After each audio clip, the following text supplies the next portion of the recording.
रमेशजीलाई धन्यवाद। अब IEEE नेपाल जसले चाहिँ यो प्रोग्राम आयोजना गर्नलाई हामीले विगत केही अगाडि समयदेखि चाहिँ मेहनत गरेका थियौं।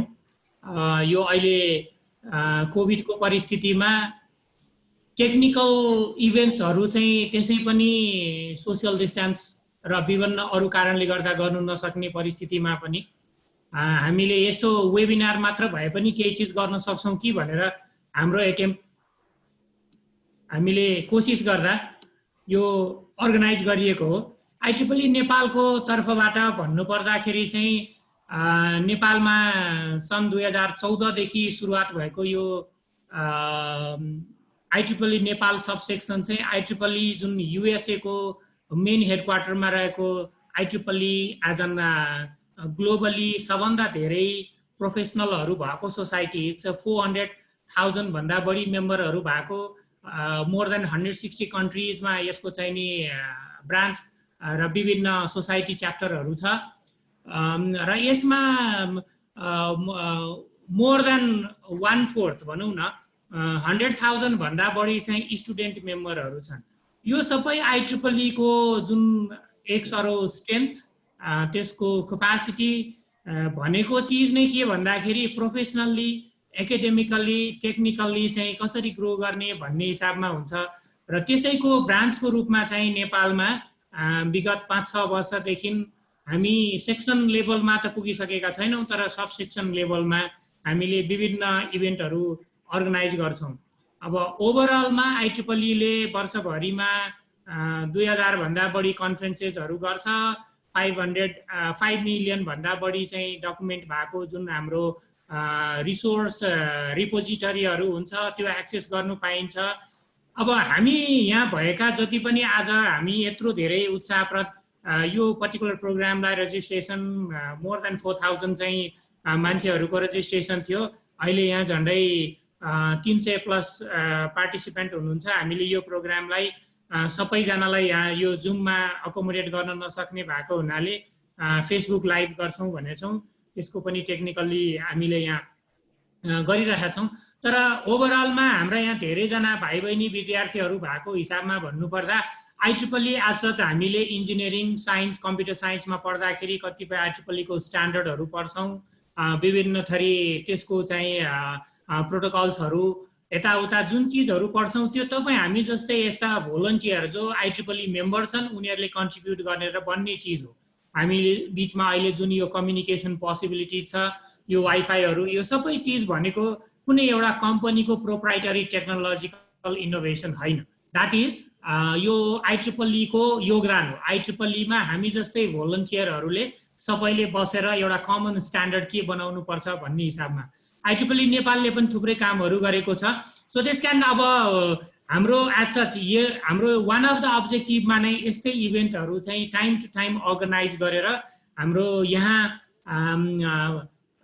प्रोफेसनलिजम चाहिँ बढाउनलाई गर्ने यो विशुद्ध प्रोफेसनल संस्था भएको हुनाले हामीले यस्ता इभेन्टहरू बेला बेला गरिरहेका हुन्छौं। आजको यो इभेन्टमा चाहिँ हामीले डाक्टर राजीव कण्ठजीलाई चाहिँ रिक्वेस्ट गर्यौं। उहाँ चाहिँ फिनल्यान्डमा रेपुटेड इन्स्टिट्युटमा युनिभर्सिटी अफ टुर्कुमा पढेर त्यसपछि साभोनिया युनिभर्सिटी अफ अप्लाइड साइन्सेसमा एज एन फ्याकल्टी काम गर्नुहुन्छ। विगत कयौं वर्षदेखि उहाँ चाहिँ नि IoT को पढाउने तथा टेक्निकल सिस्टम्सहरू चाहिँ IoT रिलेटेड बनाउनेमा उहाँको रिसर्च, उहाँको डेभलपमेन्टमा एकदमै धेरै वेल नोन हिसाबले चाहिँ काम गर्नु भएको छ। We would like to thank him for accepting our invitation to be the resource person of this particular enthusiastic, very technological program. यो भन्दै IEEE नेपालको तर्फबाट तपाईहरु सबैलाई स्वागत गर्दै फर्दर प्रोग्राम अगाडि बढाउन म रमेशजीलाई आग्रह गर्छु। धन्यवाद अरुण सर। मैले त्यसपछि विज्ञान श्रेष्ठ सरलाई छोटोमा केही 2 शब्द राखिदिनुलाई अनुरोध गरे। सरको म्युट छ।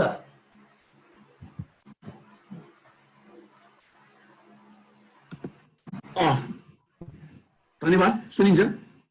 ओके। धन्यवाद रमेश सर।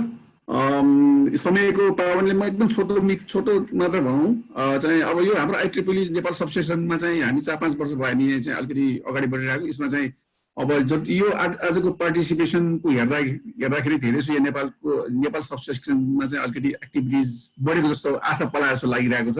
यसलाई हामी कन्टिन्यू गरौँ र जति अब स्टुडेन्ट मेम्बरहरू हुनुहुन्छ उहाँहरू चाहिँ सबै आउनुहोस्। अघि अरुण सरले पनि भन्नुभयो। अनि एक्टिभिटिजहरू किन भन्दाखेरि यसमा चाहिँ अब जति मेम्बर बढ्यो त्यति हामीले IEEE को एक्टिभिटिजहरू बढाउन सकिन्छ। र अब यहाँ अब जस्तो अहिले हामी यहाँ चाहिँ भएको यो भोलिन्टियर मेम्बर मध्ये चाहिँ अब धेरै जस्तो एकाडेमिक फिल्डकै हुनुहुन्छ। म चाहिँ पर इन्डस्ट्री फिल्डको छ। सबै एक्टिभिटिज हुन्छ। यो किसिमले सबै आउँ। म अब यो चाहिँ समय धेरै नलिकन चाहिँ यसलाई चाहिँ IEEE नेपाल सबसेक्सनलाई चाहिँ सबैले चाहिँ हस्टेल हालिसकेको गरेर चाहिँ यसलाई चाहिँ अगाडि लैजाउँ। धन्यवाद। रमेश सर।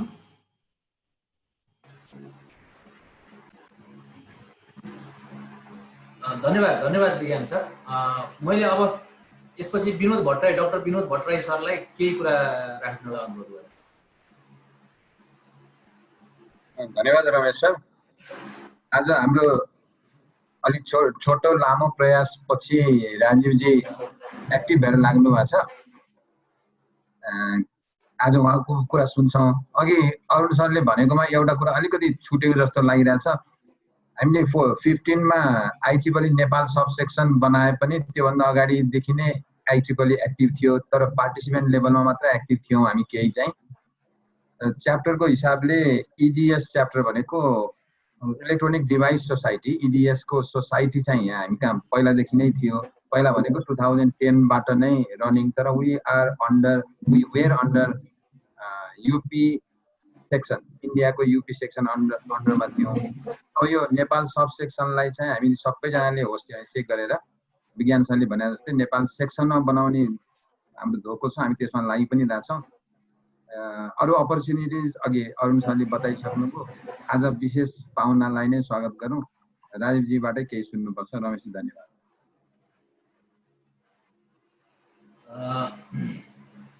धन्यवाद विनोद सर। यसपछि अब मैले यो कार्यक्रमलाई चाहिँ विशेष गरी आज राजीव कण्ठ सरले नै प्रस्तुत गर्नुपर्ने भयो भएर उहाँलाई नै आजको यो वेबिनार को प्रस्तुतिकरण गरिदिनुलाई अनुरोध गरेँ। राजीव सर। ल धन्यवाद है।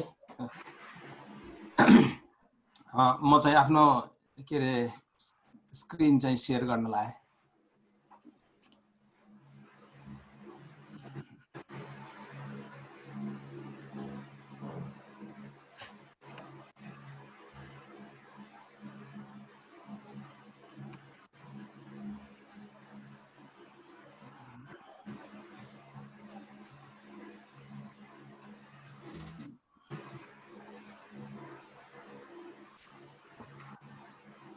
स्क्रिन देखिराख्नु भएको छ मेरो?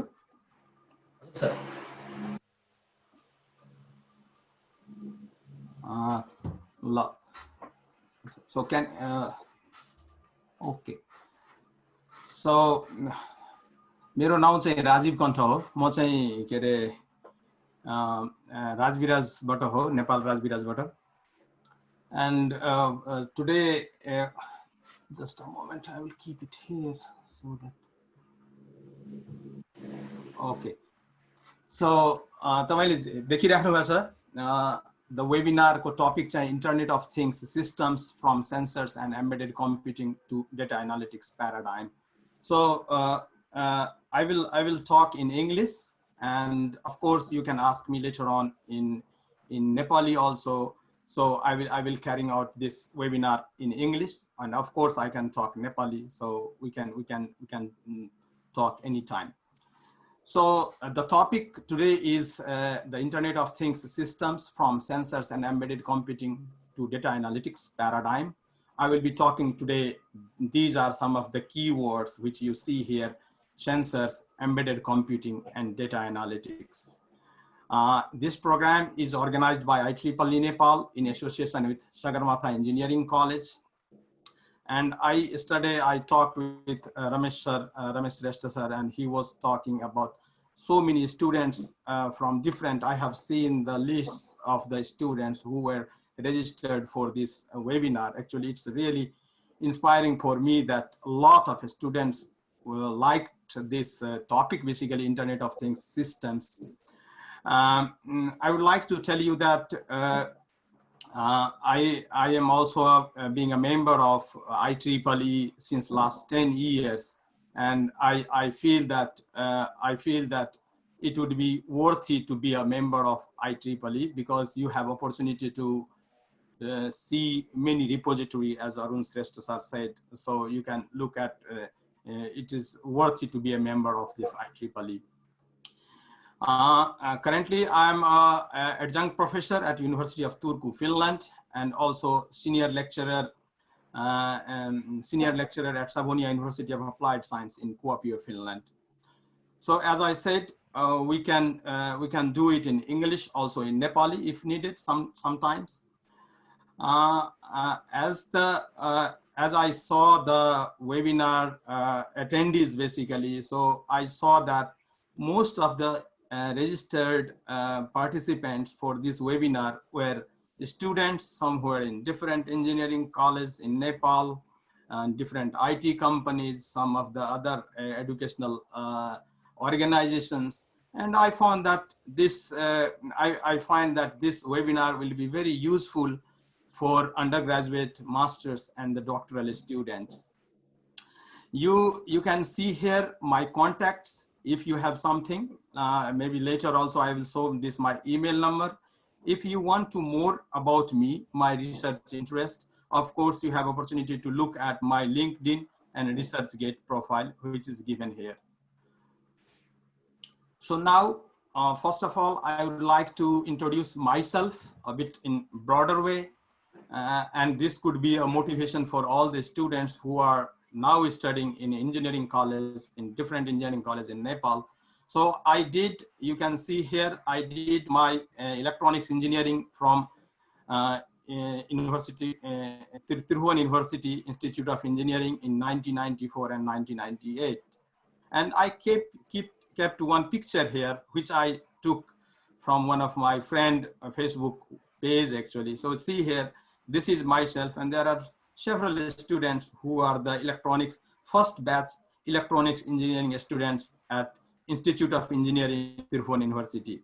And we joined in Pulchok campus. We studied 4 years, and we had a very good, and among us, many people, for example, you see here, this guy is Batu Krishna Chalise, who is now a professor in New York, United States.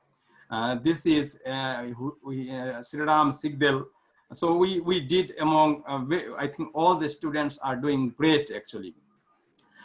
I did my master degree from Institute of Engineering, Tirubhuvan University in 2008. And from that time, from 1998, I started my career as a faculty member in Dharan, and then I came to Pulchok. I used to teach many engineering colleges like Kathmandu Engineering College, Kantipur Engineering College, National, Kathford, and I was associated with many people also there and many professors there. I had also opportunity to work as a research scholar at Indian Space Research Organization, Ahmedabad, India during 2007. And then in 2009, I came to Finland, where I pursued my doctoral degree, and the degree was Doctor of Science, Technology in Information Communication Technology from University of Turku. And then after finishing in 2013, I did my postdoctorate from Royal Institute of Technology, KTH Sista, KTH Sweden. Actually, it's in KTH is a Swedish name of Royal Institute of Technology. It says that Kungliga Tekniska Högskolan, and it is situated in Sista campus, which is a bit north of Stockholm city. I have been working as like University of Turku as a teacher, as a senior researcher, university lecturer till July 2018. And then after that, I came to work as a senior lecturer at Savonia University of Applied Sciences. So if you see the picture here, in the picture which you see the picture of Finland. So University of Turku is here. Probably you can see my cursor. So University of Turku is here and this is very near to Estonia. This part is Sweden. This part is Norway, Russia, and upper part is Norway. So and probably you might know that something about the country Finland. Sauna is very important. I can say that sauna is very important for Finnish people actually. So in each home, normally they have their sauna. Probably you might have heard the Angry Birds, Santa Claus are some popular things in Finland. Of course, Finland is third most innovative country in the EU.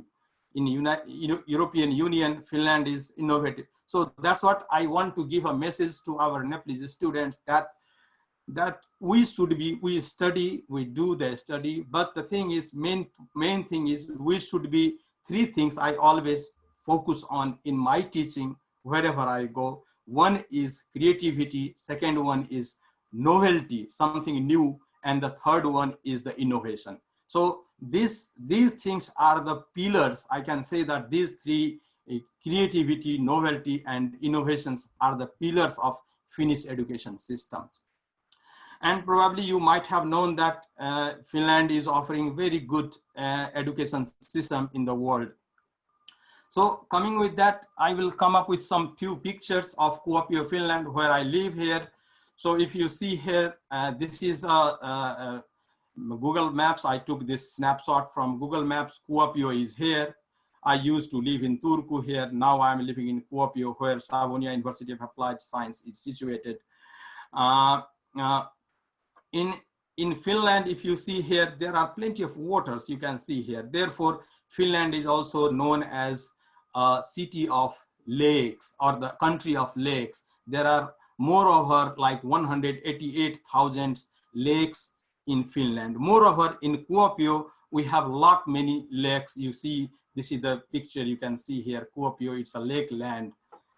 This is basically in the summertime, it looks like this one. But if you go to the winter time, you see this is the winter time, and it's very harassing condition, full of snow during the winter time. So you see here, my house is now, I'm talking from like 1 kilometer from this Puyon Tower. This is called Puyon Tower. So I'm talking from 1 kilometer. So my home is somehow here.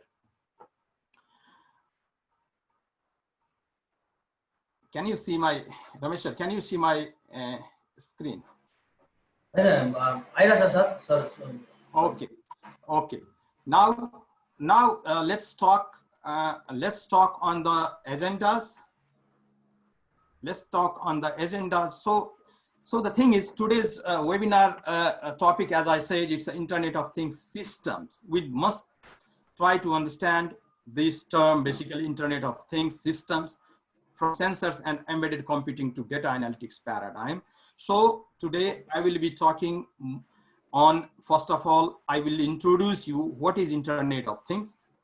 And then I will talk more on health and industrial applications of IoT.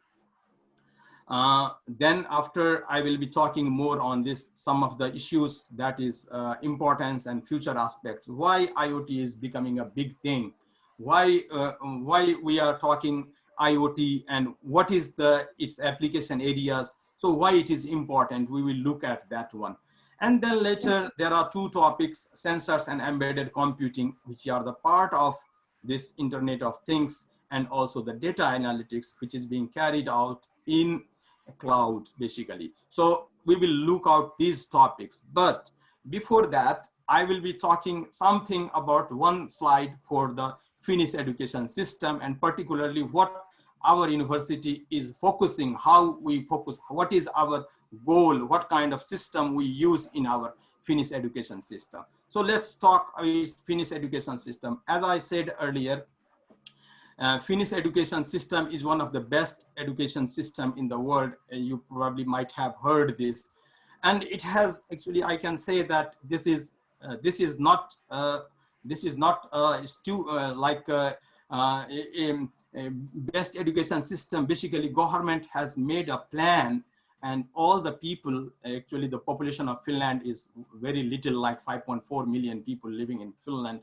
And one example I can say that here in Finland, I saw that like bachelor degree students, master degree students, whoever are studying, they are getting very good subsistence from Kela. They are getting like about 500 euros per month for their educational subsistence. Mostly Finnish education system is focused on, as I said earlier, two things, that is creativity and innovation. So this is what you see here in our university, Savonia University of Applied Science. What we are focusing these two areas.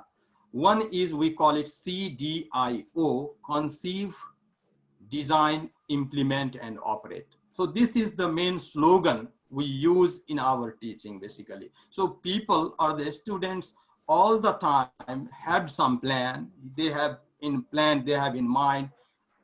Of course, we have the courses like in our Tiruvani University, what we have, but we focus on this. We focus on this idea, CDIO, conceive, design, implement, and operate.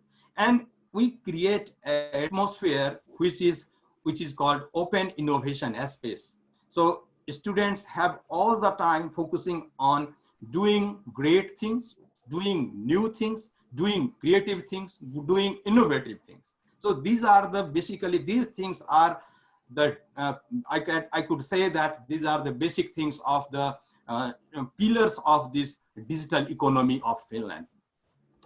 Now, so during our study, basically students, we normally do problem-based learning. They mostly do in collaborative works. They work social. They are very, I have seen they are very disciplined guys. I am a teacher from Nepal. I am working here since last 10 years. I haven't feel any. So students are so loyal, so disciplined, I could say. Of course, I found while I was in Nepal, I found all my students were so disciplined also. Acquiring deep engineering competencies, workforce for IoT ecosystem. So this is basically what I wrote here, workforce for future IoT ecosystem. So basically we have a program, its name is a bachelor degree program in Internet of Things, and also master degree program in digital health. We have that kind of program in our, and we basically create a workforce for the future IoT ecosystem. As we see soon that IoT ecosystem has several connected objects, and there are several research, several business is emerging in the future. So this is our like the motto, how we organize our course at university. So these are the two terms I can say: CDIO, conceive, design, implement, and operate, and open innovation system. So now I go to the topic 1, which is the introduction to the Internet of Things. So in the introduction of Internet of Things, basically I will be talking more on the connectivity, which is the emerging thing nowadays. Earlier we had, for example, object to object connectivity. We will be talking more on this Internet of Things.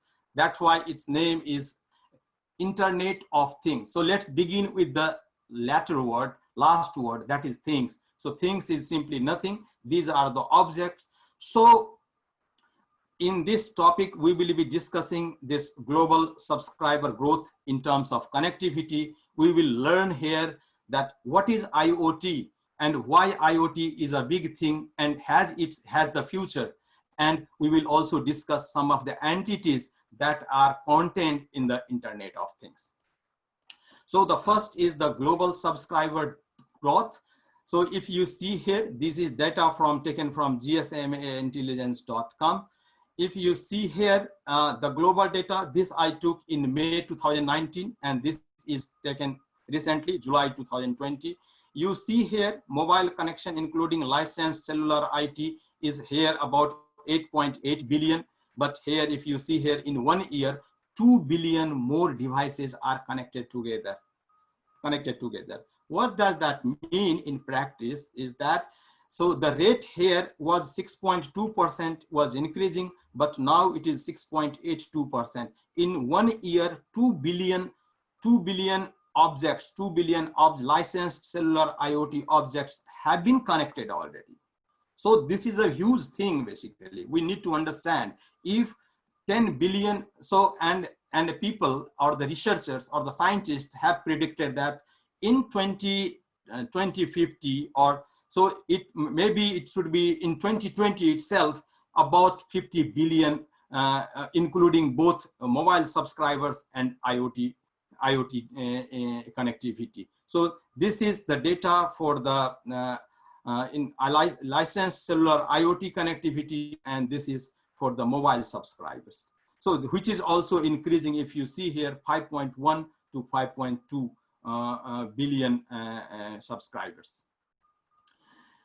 So now let's talk about what is IoT and why this is important for the future. So first of all, I try to give a very simple example, simple definition of Internet of Things. I would say that this Internet of Things is simply a network of physical things that enables them to send and receive data. In very simple way, you can say, like one-to-one object is connected from one-to-one object connected, and there will be then again mesh of that. So paradigm is shifting in the principles, technology, systems, and applications. For example, in 1900, we have like only connectivity between station to station. Now we have station, then later on we get the station to people, 90s, 20s. Then we, in the present scenario, people to people connectivity. And the future is we are looking towards everything to everything connectivity. This gives us place to research more, innovate more, explore more different aspects of Internet of Things. Of course, I am taking here an example, and for example, this is International Standard Organization and International Electrotechnical Commission has given verified like the definition for Internet of Things. So it says that infrastructure of interconnected entities and reacts that which has people, systems, and information resources together with the services, which processes and reacts that to information from the physical world to the virtual world. So, so this is the definition of the Internet of Things. Now, why IoT will be the next big thing? If you see here, the connectivity in every 10 years, if you see here, it is the devices and users are more. So 10 times more users and devices. And the fact is they are driven by lower price. This is the main thing here. The price which you find a laptop like 10 years ago, you will find a laptop like pretty cheaper now, because, and with the improved functionality and the services. So this thing is making more moving towards the Internet of Things. Here there is another slide which you see here, which shows that more connected things than the people. If you see in 2002, the human population about 6.6 billion, and in now 2020 we have 7.6 billion around. So the people is connected 7.6 billion, but if you see the objects, how it is increasing.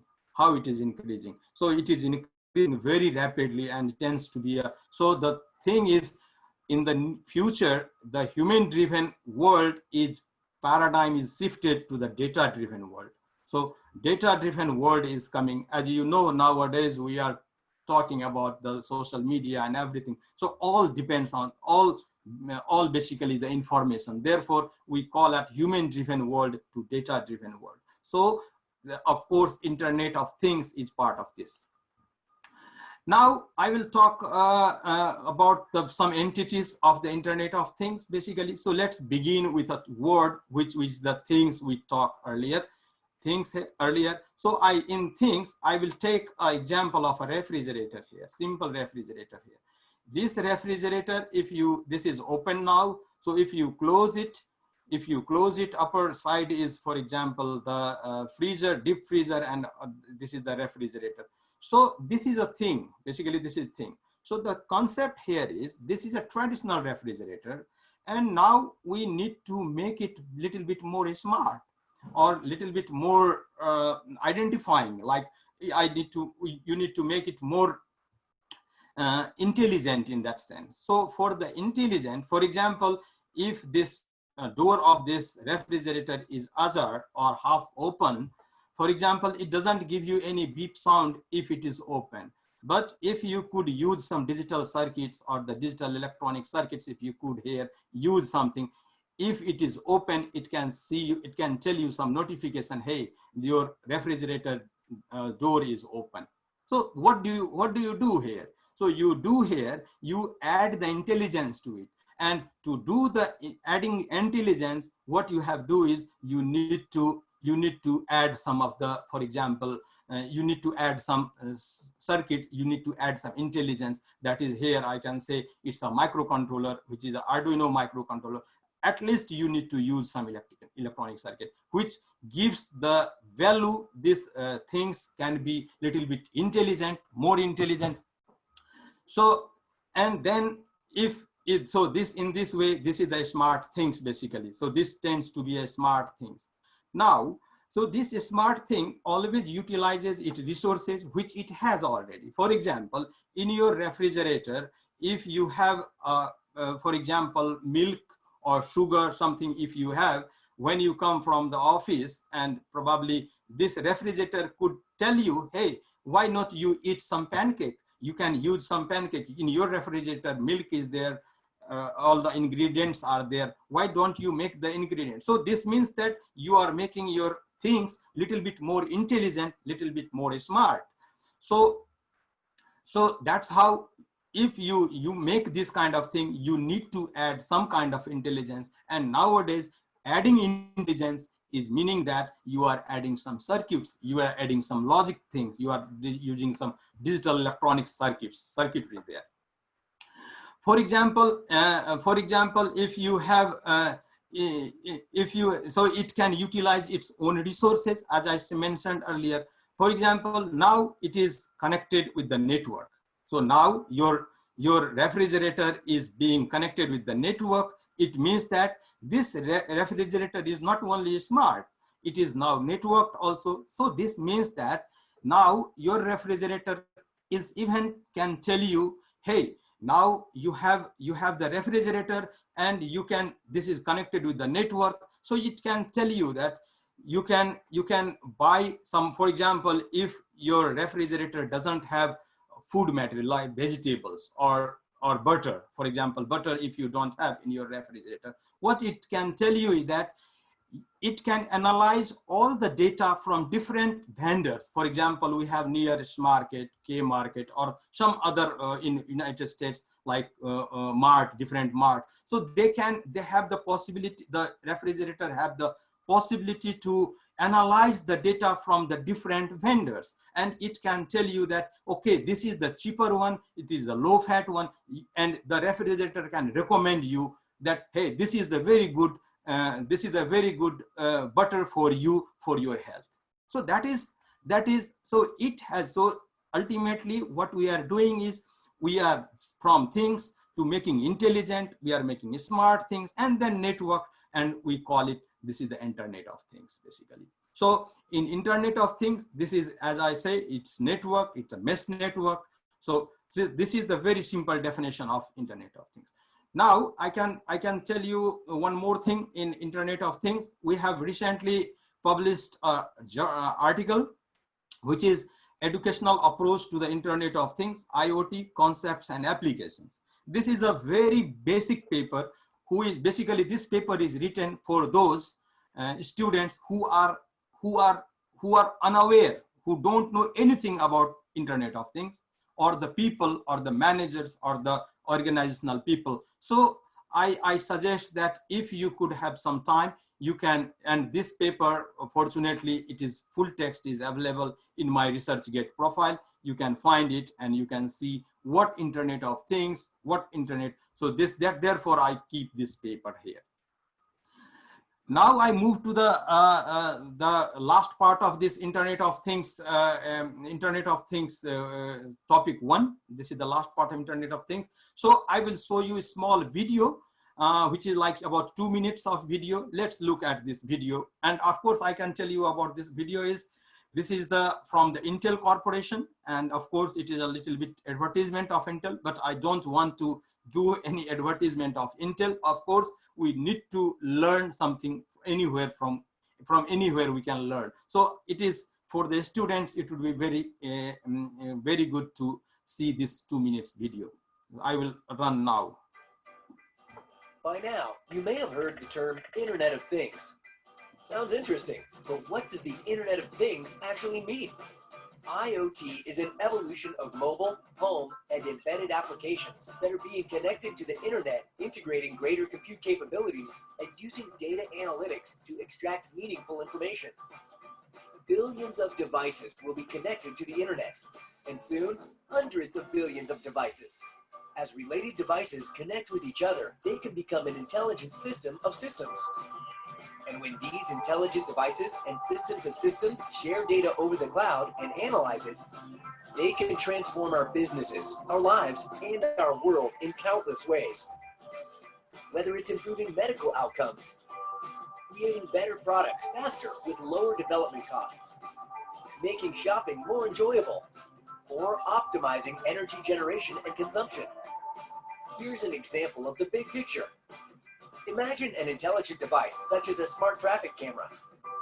The camera can monitor the road for congestion, accidents, and weather conditions, and communicate that status to a gateway that combines it with data from other cameras, creating an intelligent citywide traffic system. Now, imagine that intelligent traffic system connected to other citywide transportation systems, which get data from their own intelligent devices, creating an ever larger intelligent system of systems. The really big possibilities come from analyzing the end-to-end data across that system of systems.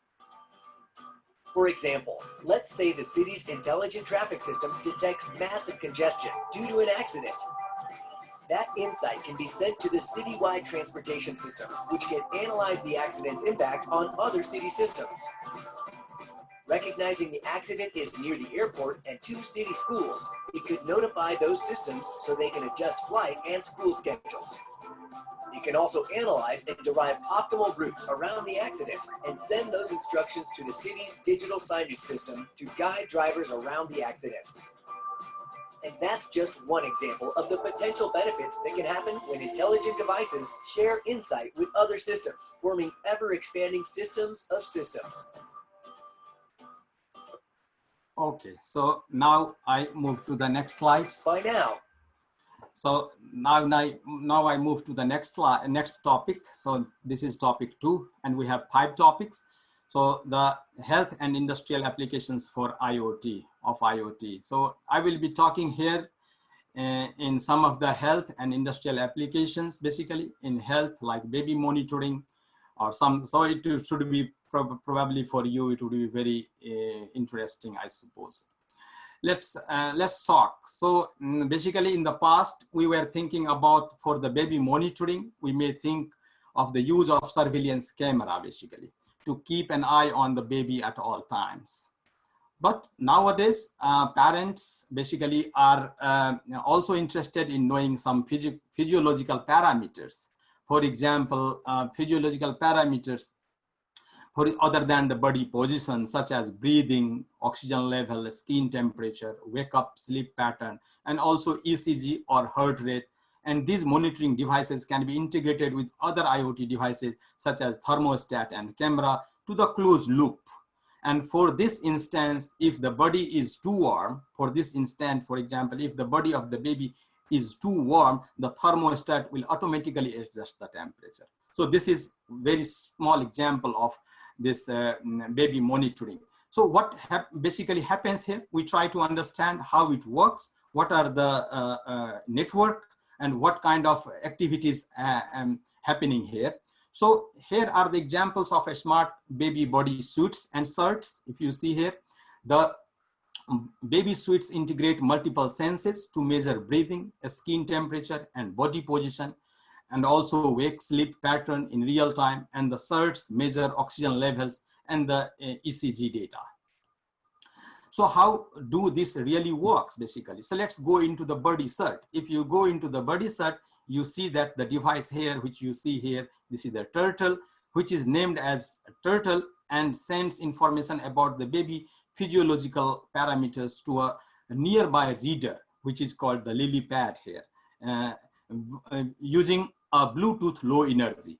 We call it also BLE, Bluetooth low energy. And this reader can be attached to the wall props. Maybe it uses Wi-Fi to send the data to the server, and the server will notify the parents in real time about the baby via smartphones. So this is the server here, and from this server, people, the parents know about the baby situation, what is his temperature, how he is working, what is ECG and everything. So this is an example of the health IoT.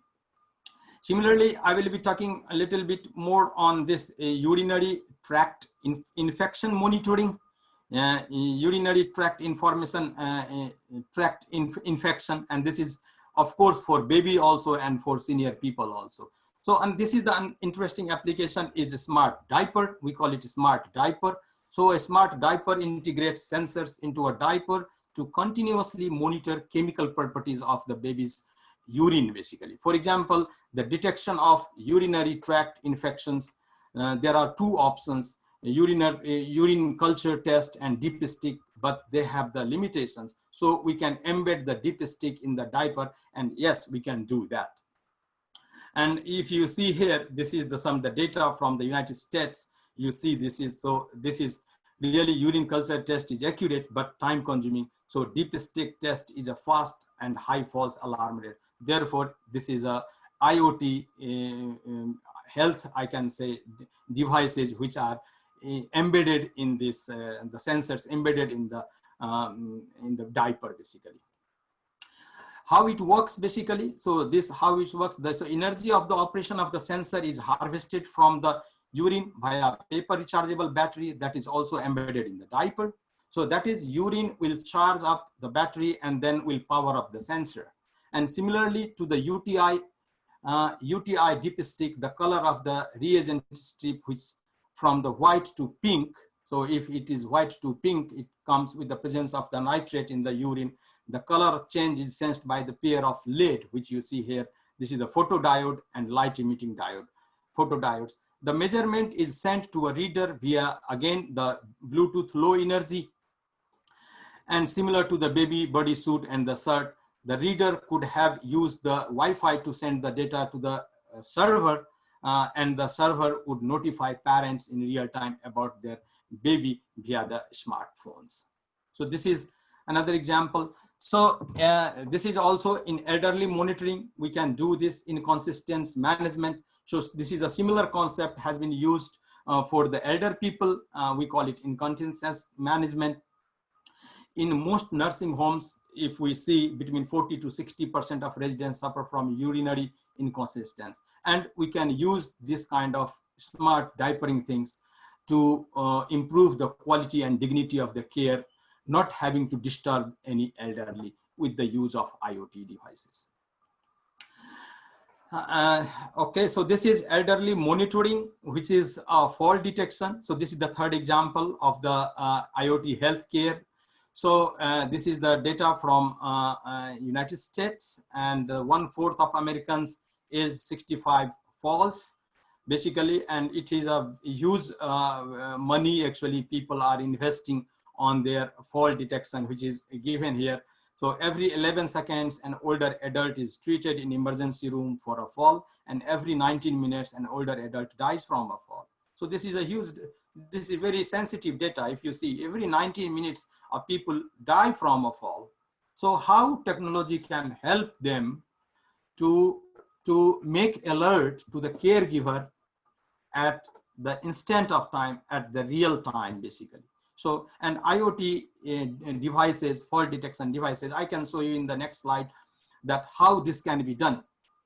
So this is the example of elderly monitoring for a fault detection system in a senior homes, basically.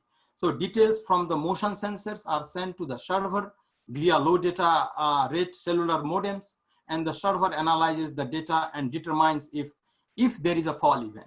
So there are motion detected sensors are there, and it will detect even if it is a fall. It is a real fall, I mean. So this is the difference between. So there are some analytics can be used, artificial intelligence algorithms can be used, whether to recognize or identify whether this is a fall or not.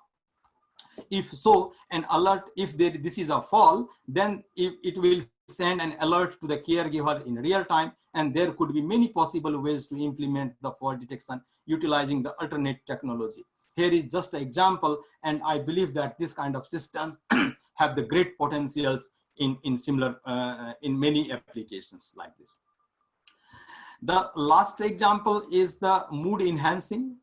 This is a IoT health. Last example is the mood enhancing. Relaxing music could be a cue to ease stress. Windows sets could be, for example, programmed to let in the maximum amount of natural light. For example, if you come from your office, you get tired and you need certain type of environment at your home. So you can make a system so that your home automation system recognize your mood and make your mood more happy. So so what it can do is it can automatically dim the lights in the home at a recommended bedtime, automatically turn off the TV to encourage exercises, and etc. A lot of things can be done with this kind of thing. So here is an example where an ultra thin sensor is placed on the this under the bed sheets, and the gathers data on the sleep quality, duration, heart rates, respiration rate, and use BLE to connect this to the smartphone.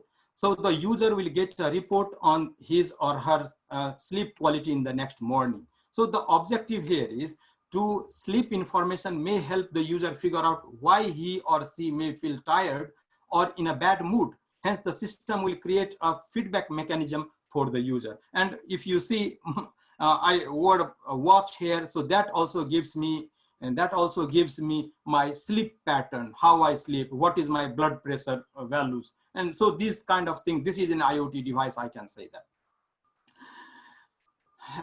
Lastly, in the IoT healthcare, a lack of electronic health record integration and concerns about data security may prevent healthcare from fully adopting the IoT technology. So I can say that security is one of the main issues nowadays coming, and people are doing a lot of research on this. IoT people or the researchers, scientists are doing, because earlier people used to use only the like the computers or for example, the mobile phones. But now we have things are getting connected, and they must be secure, because electronic health record is a very precious thing, and you don't want to see your privacy thing to others. So therefore, security is one of the big challenges in IoT healthcare.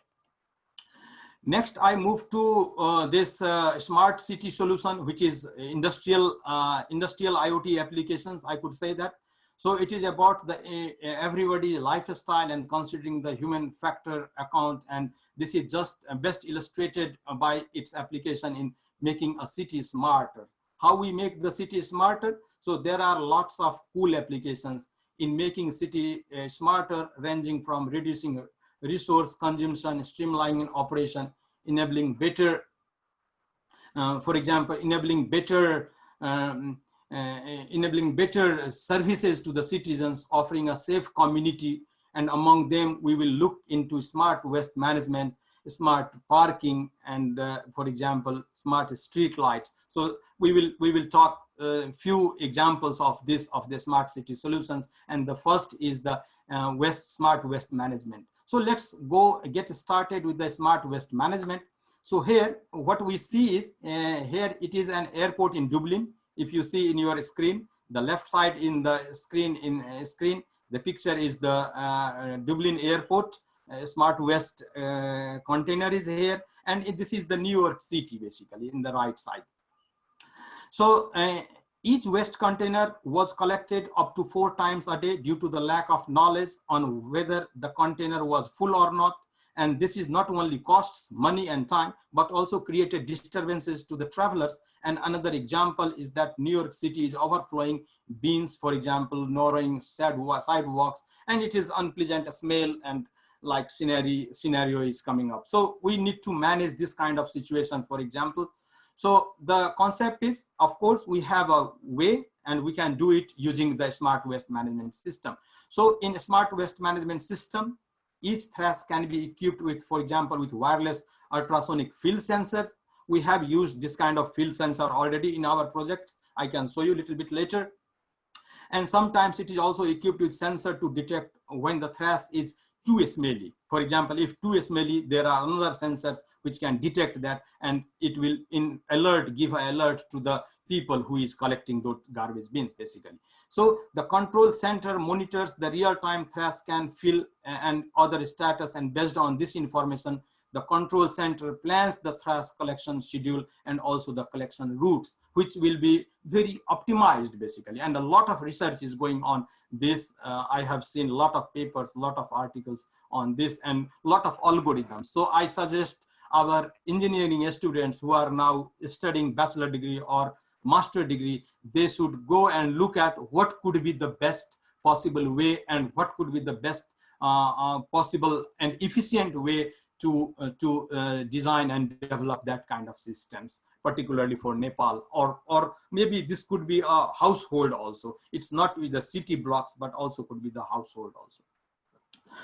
So the thing is here in the Dublin airport, after deploying this smart waste management system, it goes for collecting 840 containers 4 times a day to a barely just collecting 80 containers a day. So you don't need to, so there is a, for example, achievement or the advantages of you don't need to come and collect the bin all the time. So it will save your money, it will save your time, and which is the biggest asset basically. So, and it has increased basically the operational efficiency by 90%. And sometimes there are some models you can use, some, as I said, ANN model, artificial neural network models you can use, because we never know that, for example, the people living in Kuleshwar area in Kathmandu or the people living in Baneshwar area in Kathmandu, they have different mindset. So we can collect that data and we can see that whether the people in Baneshwar, how they have trained to put the trash in the trash bins. So that is so this is basically, if we could do that kind of algorithm, we use those kind of algorithms, of course this operational efficiency can be increased not only 90% but more than 95%, 98%. So this is smart waste management, and this is a simple example that our students have created this. Of course, this is a very simple one. You see here, this is the they have used the load sensors here, which can use the load sensors, and upper part of that they are using the fill sensor. So if this is fill, it can say that for example, this bin is being filled, and how much the weight is also given here. It is given 5 kilograms, it's written, and it will come to the, for example, to your cloud system. So you can see in your laptop or you can see in your mobile phone as well. And students have done that. Next, move to the smart street lights. I will do a little bit. So we have now another half an hour, I think. So, so this is the smart street lights, which saves energy, reduce light pollution, and faster replacement. So this is, in a smart street lighting system, when a car or a pedestrian is approaching, like in this cartoon which you see here, nearby street lights will adjust their brightness. In addition, according to the weather conditions like frost or rain, the lights can be dimmed or brightened by the remote, and all these features will save energy and reduce the light pollution and the status of each street lights can be monitored remotely. This is the basic thing. For example, if you see car is here, so this area is only glowing. Car is here, so this pedestrian is here, so car is, lights are glowing. But this area, there is no need, no people are here, we don't need that kind of thing. So that kind of optimizations can be done very nicely using IoT devices. Now we try to understand how these smart street lights can work. So let's look at how this smart street lighting system will be working. So simply we put, for example, a smart street lighting system that is incorporated with the cluster of the street lights that can be communicate with each other and providing lighting and sensor data. For example, a motion or to a local relay, the local relay manages the transmits and relevant data, often by cellular, for example, based modem to a secure server, and that captures the data for further analysis. So in addition, the smart lighting sensors and the controls from this dense network throughout a city, they can be exploited to monitor and control other smart city systems and applications like smart parking and traffic and the security monitoring like that. This is a smart street parking here. So this is another, is the street parking, which is very important nowadays. For example, many of you probably know that drive your car. So if you go to the car, it is very difficult for, of course, Kathmandu is also a city which has lots of traffic, huge traffic, and you don't find a parking place in your, for example, in any area of the Kathmandu or something. So now this is a smart street parking, for example, and it has been, the research has been said, research has been shown that the traffic, 30% of the traffic is being made by the drivers who are looking for the parking places. This is the very deep, and this research says very clearly that thing. So how we reduce that traffic, because we all, in New York City, there is a people are saying that 29% people were saying that, for example, they are moving around the city. They are driving the car about like 20 to 30 minutes, even sometimes 40 minutes to find a car. So that makes the city more crowded, basically. So there should be some system which can tell you in real time in your mobile phone, hey, this is the place where you can park your car. So directly you can go there and park your car. And there is that kind of system is already available nowadays in many countries. So for example, if you see here, this is the smart street parking in Poland. If you see here, this is the infrared and magnetic on the surface, and it can send you for every places there are. So it will tell that, okay, this particular place and this GPS location is free, you can come and park your car here. So this kind of, and it will give you the driver also this kind of information. Now this is the hopefully this is the last part of this section 2, or the so I will be talking about something with the Industry 4.0, which is a very trendy term nowadays. Industry 4.0, probably many of you have heard this word also. So let's try to understand what is Industry 4.0. So now if you see here, this is the end of the 18th century, and this is the level of complexity. So your horizontal axis is the time axis, and the vertical axis is level of complexity. So if you see in the 18th century, it's a mechanical loom, which we call it industrial revolution. Basically in farming, people used to use mechanical production equipment driven by water and steam power. People used to use. In Industry 2.0, which we call Industry 2.0, second industrial revolution, in that we call vintage electric conveyor belt, and this happened in end of 19th century. And the key issues, key changes, what has happened from here to here is it has the mass manufacturing production, lines powered by electric energy. Electric energy is used in the end of 19th century. And then in Q4 of 20th century, there are PLC, that programmable logic control driven robots came up. And the key changes is a lot of electronics has been used that time, PLC devices, robots, IT, automate the production. So these kind of things can be seen, which we call Industry 3.0. Similarly, in the Industry 4.0, we use augmented reality, mixed reality, or the AX and the mixed reality, or virtual reality. We can AR, VR, and XR we normally come, driven CPS. CPS meaning that cyber physical systems. So you have now all the things are introduction to IoT and cyber physical systems driven by the augmented reality, and real-time intelligence is added to the industry, which makes this industry 4.0. And it is really very, for example, recently I have went to Nokia, which is like 300 kilometers from here to me, and I used to take my students all the time to Nokia. For example, I used to go to Germany in Siemens, and I have seen this kind of industry 4.2 scenario systems where I can see digital twin, everything. So this kind of thing, industry 4.0, this is a very trendy term in industrial Internet of Things. Now, this is all about the applications of this industrial IoT and the digital health. Now I move to these three topics. This is topic 3, which is a bit smaller topics now. I will talk a little bit about the importance and future aspects of IoT.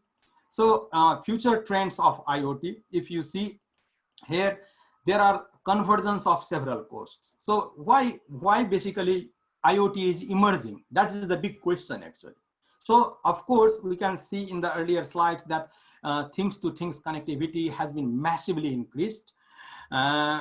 Moreover, there are some issues, there are some technologies, they are also making them as a catalyst, for example, to, so the first thing is cost. Second thing is hardware size, and the third term is computational performance. So these three terms make this IoT to go boom, like go emerging. For example, if you see here, the in 1945 first computer was evolved, we call it ENIAC, which costs very cost. But nowadays, in $500, we can get a very good computers nowadays. For example, the size, if you see here, the first computer was 27 tons, and now even microcontroller, now what we see, the microcontroller Arduino, which we saw in the earlier slides, there are few grams actually. So the size is very increased. And moreover, the most important thing is computational performance. So people, researchers and scientists are working in a directions that instruction per second, instruction cycles, and the high speed data. And now we have 5G communication. I will be talking a little bit later about that one. So these all things coming together that makes this IoT becoming emerging, and this all helps actually. So this is the convergence of several trends, and nowadays, and also you see the internet access. This is one of the important. So nowadays, this internet, this is a bit older, I think, data I have, internet penetration by region. So of course, this data is changed a lot now, and every part of the world, this internet is, everyone is nowadays in social media, they must have internet. So these things, so these all convergence of things making this IoT emerging. And lastly, this pervasive nature of this IoT. So the fact is IoT is everywhere, and generally it is helpful to all of us. So most of the things are now in network, and which means that you can access to many things at any time. And also by the word cloud, you can mean that it's a powerful computer which is server connected with the internet. So this is becoming a pervasive. IoT is not only emerging, but it is becoming the pervasive. So it is interface to the cloud, networking is powerful, IoT is pervasive. And it can be used in many health monitoring devices and everywhere in car and other devices also. So that's why it is pervasive. Second last topic is topic 4, which is sensors and embedded computing in IoT.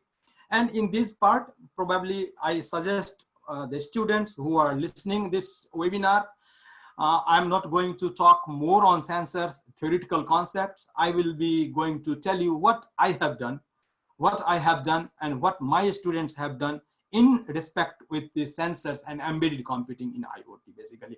Of course, we know sensors, there are plenty of sensors, we know actuators, we know transducers. So all these are the courses probably you might have studied in your course, but I'm not going to talk more on this particularly theoretical aspects.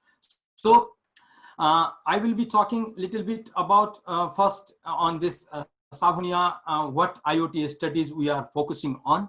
And in IoT studies, we are focused there. We have two areas. One is digital health area and another is industrial IoT area. So we are focusing these two areas. Therefore, you might have seen in earlier slides, I put some of the digital health or the IoT health for IoT healthcare, and also industrial IoT examples we can see. So students basically try to learn here in our program transforming healthcare, how healthcare industry is transformed. Students acquire a clear concept how different stakeholder gets benefited. Industrial IoT, which is a big part now, 5G communication platform, clouds and digital twin technology, which I talked a little bit about digital twin technology, enterprise resource planning, this manufacturing execution system, product life cycle. So these all came to this, and students learn this kind of thing in our study, and we focus basically these areas. And now I'm talking about research project that we have received, which is 300,000 euros. We recently, this January, we received from the European Regional Fund to establish our own Savonia Industry 4.0 platform in our university. So now what it's normally do here, if you see here, this is the factory. This is a real factory. Basically, you have all the cables and everything. Your OPC UA means Open Platform Communication Unified Architecture. What you see in Siemens, or what you see in a German company, I forgot its name. It's what is its name? So actually, we bought it from this company basically. But it is not a Siemens. So, and of course we use Siemens MindSphere, and where people use artificial intelligence, do the analytics, we design the dashboards for different asset management, overall digital twin, edge computing, nano 5G, and this manufacturing information system, product lifecycle management, simulation modeling, ERP. All these data is you can, and I think by the end of this year we will be established. We will install this in our university. So this is, we recently got this. So it is good to know for you also for example, universities, we can collaborate further. I don't know if collaboration can be done or not, but of course many universities are collaborating. In European universities, we collaborate with many universities. Now this is sensors in IoT ecosystems basically. So in sensors IoT ecosystems, you have seen this is taken from IoT architecture, and it has 4 architecture. In some places you can see that this gateway network and management services can be the same embedded one. So 3, first layer is sensors, third one is gateway and management, and another one is the application, or sometimes we call it cloud also. So this is sensor systems, and in general in IoT, these are the embedded devices. For example, IoT devices, refrigerator, watch, Wi-Fi bulbs, they are connected with the gateways, for example, with different technologies, for example, 6LoWPAN, Zigbee, G-Wave, Bluetooth, Wi-Fi, HERT, and many things. Like, for example, you might have heard the word that is HART, Highway Addressable Remote Transducer Protocol, basically this is. So which is connected with your mobile phone, which can be used as gateways, your car, and they are connected with 3G or 4G, nowadays 5G with the cloud. So these are the very simple, and I did this course in Stanford like 3-4 years ago. So this I took from the Stanford course. Now, very briefly, I will tell about the 5G technology, which Finland has recently, not recently, 2 years ago, it has started. ELISA launches the world's first commercial 5G. So basically, we need to understand, of course, I think we are using now in Nepal, we are using 4G mobile communication technology, and which has some of the things that is, for example, it does not give you the mobile broadband, which we talk more on. The broadband services can be only wired network. No, it is possible like 1 gigabit per second, even 10 gigabits per second can be done using the 5G mobile communication technology.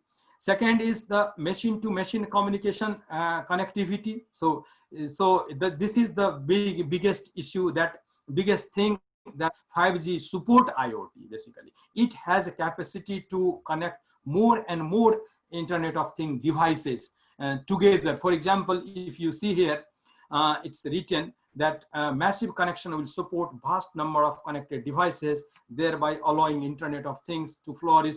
5G will allow more than 1 million devices connection per cell per kilometer square, 1 kilometer square per kilometer square, 1 million devices, which is not possible by 4G or 3G. So that's the use of IoT is now coming up. And the last one is the critical situation. In critical situations, you must have, for example, very low latency communications. You don't have patience to wait 1 millisecond, which is now in, for example, or sorry, more than 50 millisecond or 2 seconds. You are not time. You don't have time. So low latency communication, we call it ultra reliable low latency communication. So these three issues, these three concepts, or these three aspects are the major of 5G communication, I would say. And now, as I said, I will show you some of our work. So this is maybe you will see soon a few videos, 1 minute or something. I will tell you that. So this is my home in Finland, here in Kuopio. If you see here this picture here, so in the roof of this picture, if you see how thick is the snow here, and our students, what he has done is they have built a measurement system which can measure the thickness of this snow with the use of this ST microelectronics nuclear 64 microcontroller. For example, we did make the prototype measurement setup for snow depth, and we get very accurate result with this. We use the drone also. We keep this microcontroller to here, and then in the computer we do the practice. And I will show you. I think I don't have the video for this, but if you are interested with this project, of course you can have look of my next paper where you see that measurement of snow depth using frequency modulated continuous wave radar sensors, all the information, and probably it is full text available. You can see that as well here. Now, recently we have done embedded computing in human presence detection. So I will run, this is 1 minute video probably, have a look at this. And basically I will tell you a little bit about this, what we have done here. In this human presence detection system, what we use two MEMS sensor, mechanical, that's electromechanical MEMS sensor, thermal MEMS sensor. Basically, we used, it has two eyes which has 45 degrees, and it covers, for example, if I keep that two eyes to the corner of my room, it will see the whole room to 90 degree. One eye will see 45 degree, another eye will see 45 degree. So it will tell that whether a person is in the room or not. So, and we also use some machine learning algorithm, and we trained the model. So let's have a look.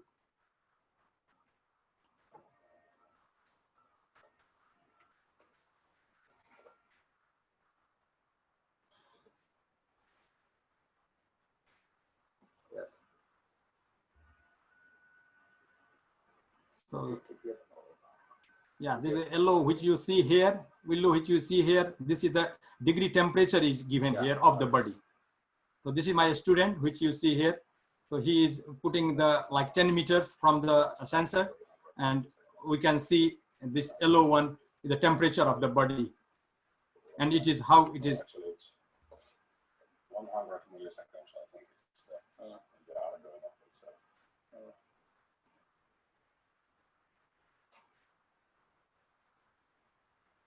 Yeah, the two eyes you can see here, these two eyes. The visualization hands, this doesn't.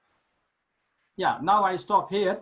And if you see this embedded part is basically Arduino Mega is now we are using Arduino Mega. Still we have some problem with that, and we try to use this Arduino Duo, which has little bit. So of course you can all the time, because when we try to run the algorithm in this Arduino Nano with this machine learning algorithm, it does not support it. So we are still working with that. And of course, this paper is accepted already in level 1 conference in South Korea. So we are probably in February 2021. It was about to happen this week, actually, not this week, 2 weeks after. I think August 17 supposed to happen this, but it did not happen. Anyway, if you are interested, this is all information have been kept on my ResearchGate, so you can have a look at that. If any one of you are interested in this kind of projects, of course, I can support you, I can help you. Next, and so this is the MEMS thermal sensor. I can go away. And last one is, I think this is the very interesting one, and we are doing some spark ping pong. Maybe have a look at this. I will tell you a little bit later. These are my labs here in our Shamonia. See, the students are using.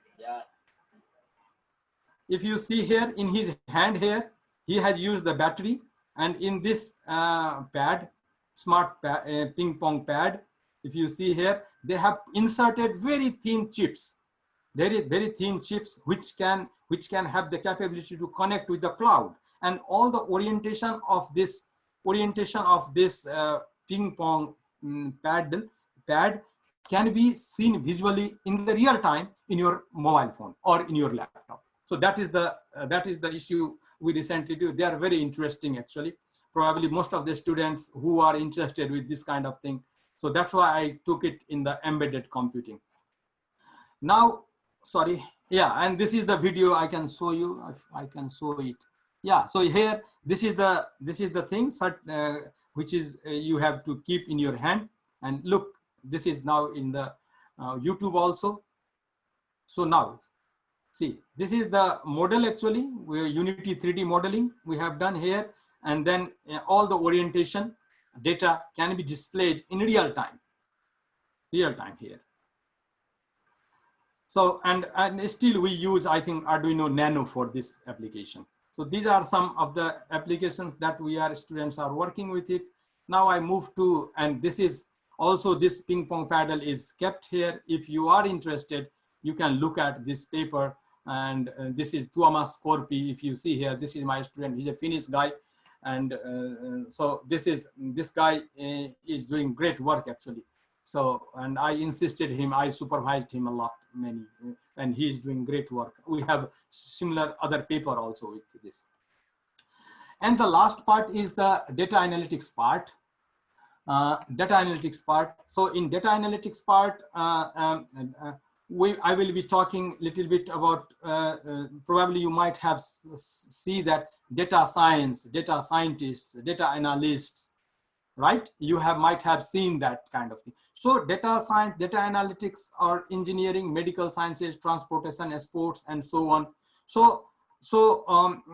And this area is really very, I can see that every day, at least 10 or 20 recruitments I can see in the LinkedIn or my ResearchGate job portal. So this area, so I suggest you that at least you should have some skills. Of course, you do your engineering, you do your, for example, electronics engineering or computer science engineering.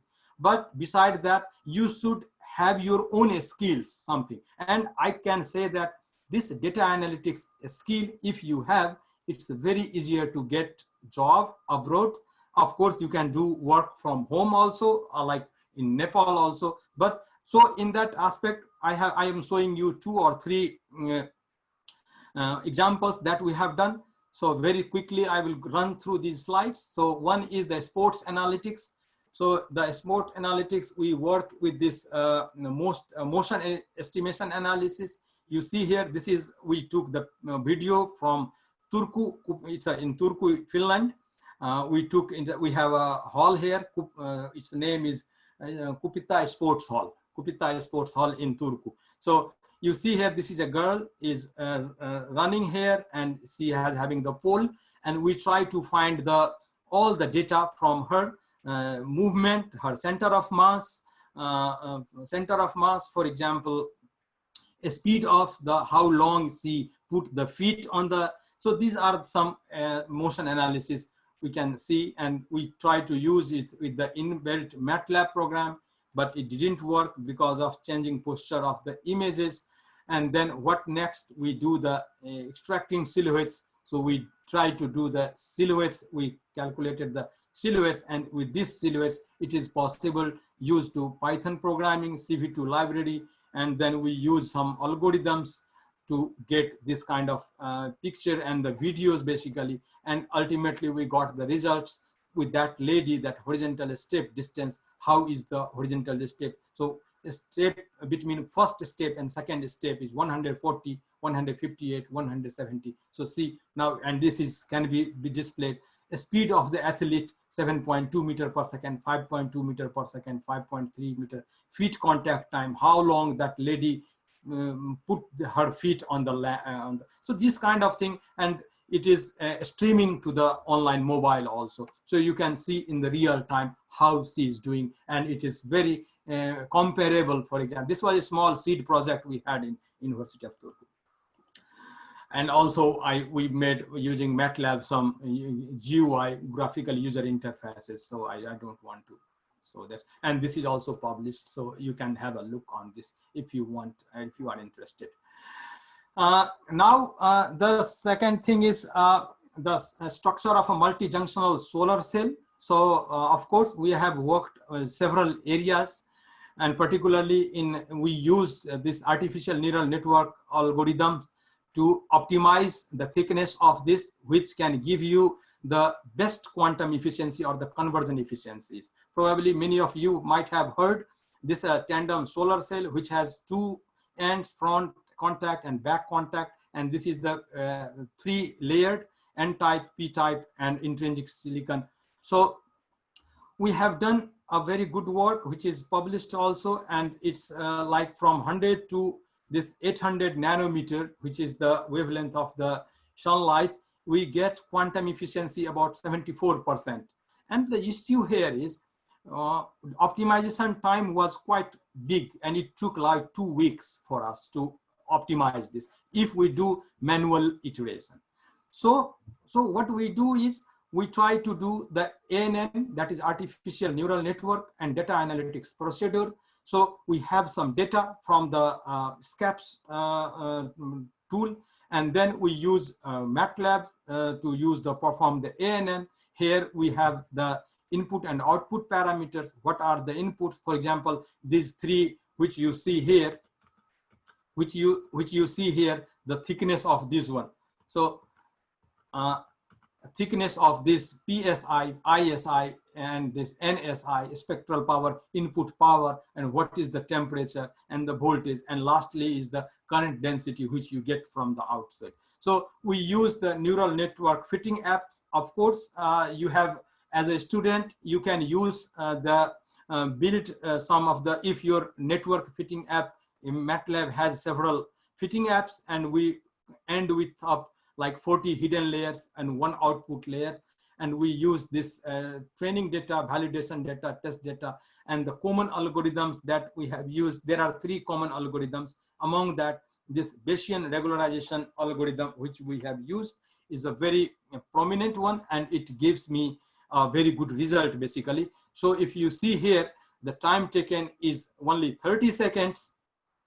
Time taken is only 30 seconds, and this red one, which you see here, this is the red one, which you see here. This is the red one is from the output from the simulation, and blue one is the output from the artificial neural network. So they are very likely similar. It means that, and we also see the histogram result, and all the errors are concentrated towards 0. You don't have errors here or here. So it means that the model which you build is a very good model. And it has been also published in last January in 39th, this international conference, which is a very good conference in artificial intelligence in London.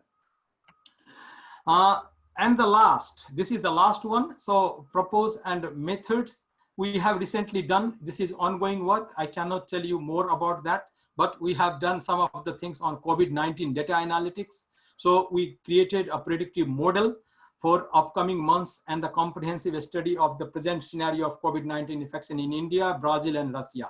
And there is, we have done, and we used an algorithm. We call it Prophet algorithm, Facebook Prophet algorithm. Probably it is developed by Facebook.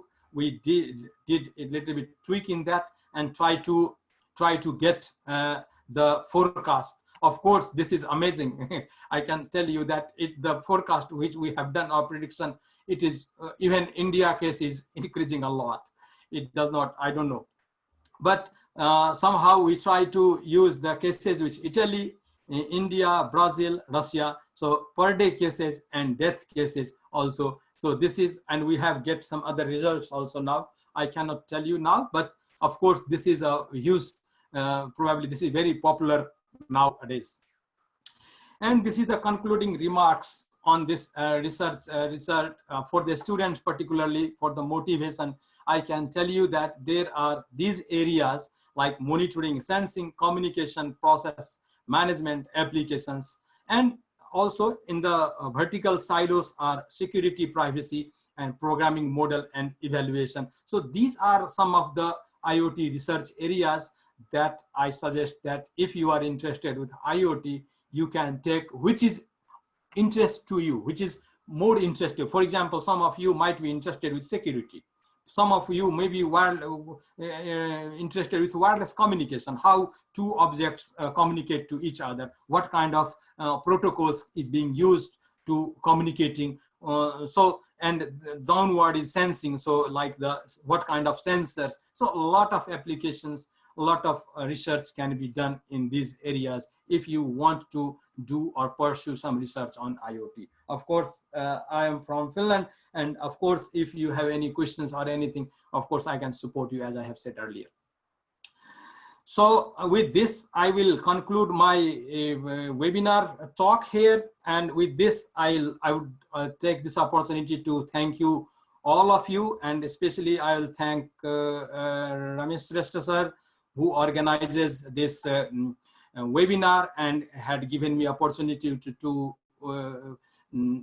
share my research with the Nepalese students. And also and we basically, Arun Timil Sinha sir and Vinod sir, I know everyone, Vinod sir, also I know them already, and we have collaborated in many ways. Last year I came to into Kathmandu, and I gave a talk on similar topics, IoT, and we are doing a lot of we also we are doing some collaborative things, and that's the reason here we are. And lastly, I will tell all the participants who have participated in this webinar, thanks for your attention, and I would suggest that stay safe during this coronavirus pandemic. Thank you very much. And now, if you have any questions or any comments, then now we can talk now. धन्यवाद Rajiv sir, सरले राम्रैसँग cover गरिदिनु भएको छ। मैले यो question एन्सरमा केही कन्सर्नहरु, केही क्वेरीहरु छ तपाईको लागि। हजुर, मलाई समराइज गरेर यसमा एउटा क्वेसन के आएको छ भने, are IoT and machine learning AI the same thing भन्ने कुरा आछ। ए हैन म भन्छु यसमा, भनौं सर। प्लिज। यो कस्तो हो भन्दाखेरि के रे, IoT भनेको अघि जस्तो मैले भने, यो मेसिन लर्निङ भन्ने जस्तो कस्तो हुँदो रहेछ भन्दाखेरि, when we talk about IoT, we have at one end we have sensors, we have actuators, we collect the data from the sensors, and when those data are taken to the cloud, there are there in the cloud, there is a chance of you do several processing, several analytics. So machine learning, deep learning, artificial intelligence are the parts which are being analyzed in the cloud, which is nothing to do with the, so, but of course, for example, एउटा मैले example अघि भनेको थिएँ, के रे Arduino Mega भन्ने चाहिँ हामीले सफ्टवेयर युज गर्यौं ह्युमन प्रेजेन्स डिटेक्सन को लागि, तर ह्युमन प्रेजेन्स डिटेक्सन को लागि त्यो Arduino Mega ले चाहिँ सपोर्ट गरेन. For example, our neural network algorithm was so heavy that it did not, so then we move to the next one. So this is something different part, but I can say that they are somehow connected. These are related nowadays. So they are not the same thing, but they are related. Okay, well, as short as possible. Can IoT problems be regarded as data analytics problem? No. The short answer is no. Okay. No, IoT problems is different and data analytics is different. In data analytics, you have to mainly work with like the analytics only. Like you have the data, you don't need to do anything with the data collection.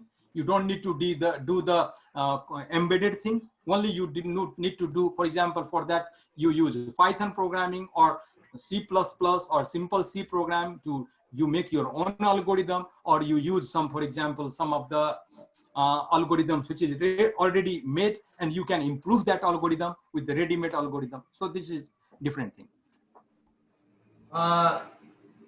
तपाईले present गर्दै गर्दा कुनै स्लाइडमा base गरेर एउटा question के आयो, does this signal affect the health of baby भनेर भनेको छ. कुनै सिग्नलमा कुनै उसमा गर्दैन सर, त्यो यो गर्दैन, यो सिग्नल बेबीलाई केही इफेक्ट गर्दैन. किनभने यो एउटा यो के रे कम्पनीले जुन बनाएको त्यो चाहिँ होपफुली सायद अहिले मार्केटिङ पनि भइसकेको छ. That's how I can say that it does not. र अहिलेको जमानामा जस्तो मैले लगाइराखेको घडी नै हो, अब यसले नि के रे मेरो नियरेस्ट वाइफाईसँग कनेक्टेड छ भन्दाखेरि मलाई केही इम्प्याक्ट पार्छ? होपफुली सायद पार्दैन म भन्छु. अब धेरै जसोले चाहिँ त्यो रेडिएसनकै कन्सर्न राख्नु भएको छ. मैले यो सबै क्वेशन एन्सर गर्दाखेरि धेरैवटा क्वेशन त्यसले signal produces wave which do produce radiation which might be very low in energy but still women are being exposed to this radiation, even it affects the environment. Could you discuss on the limitation, disadvantages of IoT? Disadvantages of IoT? Disadvantages पनि छन् IoT मा. जस्तो अब exactly तपाईले limitations of IoT भन्ने मैले एउटा paper जुन छ मेरो त्यसमा चाहिँ हेर्न सक्नुहुन्छ. केही लिमिटेशन्स मैले त्यहाँ लेखेको छु. एउटा फर्स्ट लिमिटेशन्स यो जस्तो एउटा के हुन्छ भन्दाखेरि IoT को एउटा लिमिटेशन, सिम्पल लिमिटेशन्स चाहिँ के हो भन्दाखेरि people are like alone. Okay, people are alone. So you should be a social person. You should talk. For example, if you are going in a elevator, there are 5 persons, and each one has their own devices with him. No one is talking with nobody's. Of course, I cannot comment anything on the now on this के रे यो radiation को कुराहरुमा चाहिँ अहिले म टिप्पणी गर्दिन.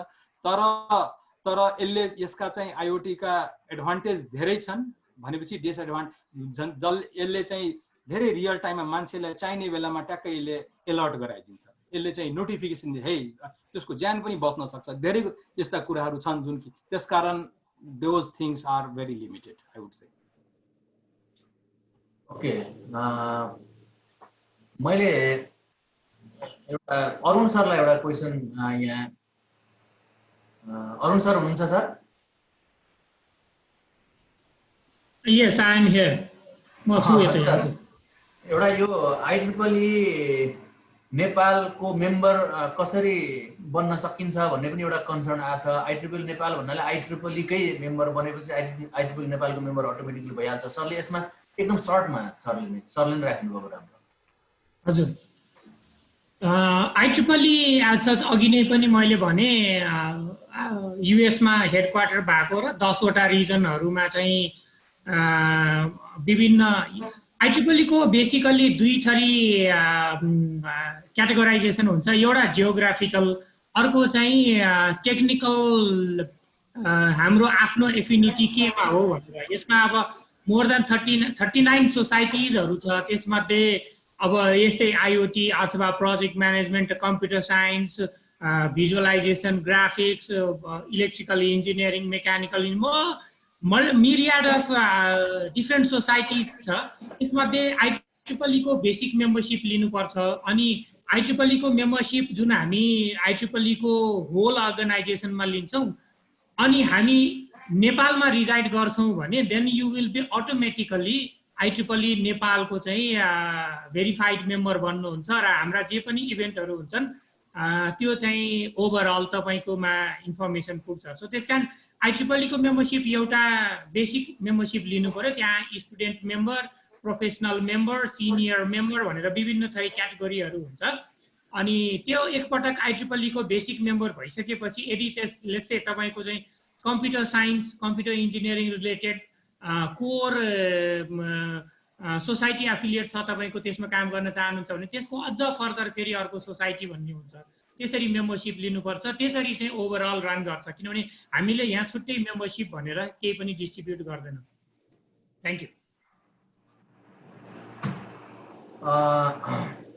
धन्यवाद sir अब यसमा मेम्बरशिपले पनि दुईटा छ एउटा स्टुडेन्ट मेम्बरशिप पनि छ क्यारे एउटा प्रोफेसनल मेम्बरशिप स्टुडेन्ट्स हुँदा हुँदै पनि यसको मेम्बरशिप लिएर धेरै नै बेनिफिट लिन मिल्छ IEEE को त्यो यत्रो संसारभरिकै कम्युनिटी नेटवर्कमा जोइन भइसकेपछि मेम्बरशिप लिइसकेपछि त्यसको अब जोइन हुन पाइयो नेटवर्कमा त्यहाँबाट धेरै कुराहरू धेरै बेनिफिट्स अब IEEE.org भन्ने मेन वेबसाइट हो हैन IEEE institute of electrical electronics engineers IEEE.org भन्ने वेबसाइटमा गएर हेर्नुभयो भने यसको बेनिफिट्स सबै थाहा भइहाल्छ कसरी यसको मेम्बरशिप लिने भन्ने कुरो पनि थाहा भइहाल्छ IEEE नेपालकै मेम्बरशिप लिन जरुरी छैन IEEE को मेम्बरशिप लिने बित्तिकै नेपालमा हो भने नेपालको IEEE नेपाल अन्तर्गत अटोमेटिकली अब आइहाल्छ उले नै IEEE नेपाल सबसेक्सन अन्तर्गत तपाईको मेम्बरशिप भनेर उसले आफैले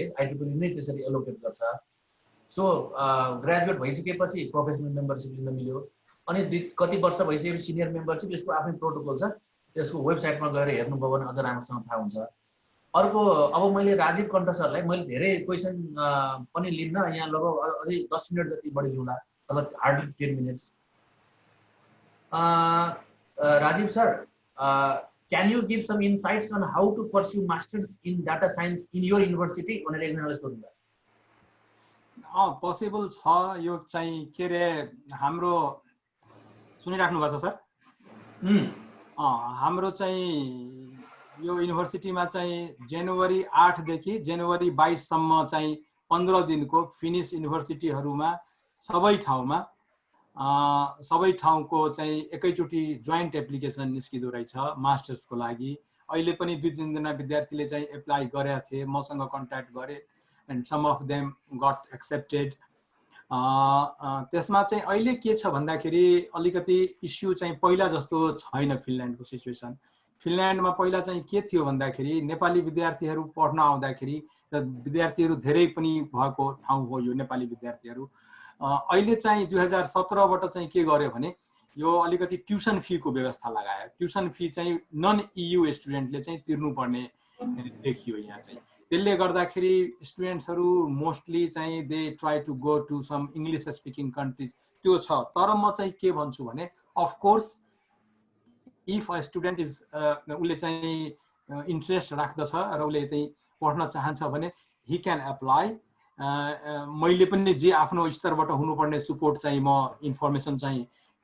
दिन सक्छु र अर्को कुरो चाहिँ के छ भन्दाखेरि यो सबै इन्फर्मेसन चाहिँ finishadmissions.fi भन्ने चाहिँ एउटा साइट छ त्यो साइटमा गएर हेर्ने हो भने यो हरेक वर्ष चाहिँ जनवरी देखि 22 एउटा माइन्डसेट गरे हुन्छ विद्यार्थी यहाँ चाहिँ हामी कति जना सुनिराखेका छौं जो 255 जना सुनिराखेका छौं यो जनवरी 8 देखि जनवरी 22 सम्म हरेक युनिभर्सिटीको इन्टेक लिने टाइम हो त्यो समयसम्ममा चाहिँ हामीले चाहिँ के गर्नु विद्यार्थीले चाहिँ के गर्नुपर्छ भन्दाखेरि you have to have your IELTS or TOEFL त्यो चाहिँ प्रिरिक्विजिट हो जुन कि मस्ट छ त्यो चाहिन्छ नै तपाईलाई किनभने we are from Nepal so we have to have English त्यो चाहिन्छ एउटा टेस्ट र अर्को कुरो चाहिँ त्यसपछि मास्टर डिग्री गर्नेले चाहिँ ब्याचलर डिग्री चाहिँ जस्तो 2021 को अगस्तबाट सुरु गर्ने हो भने he must finishes his bachelor degree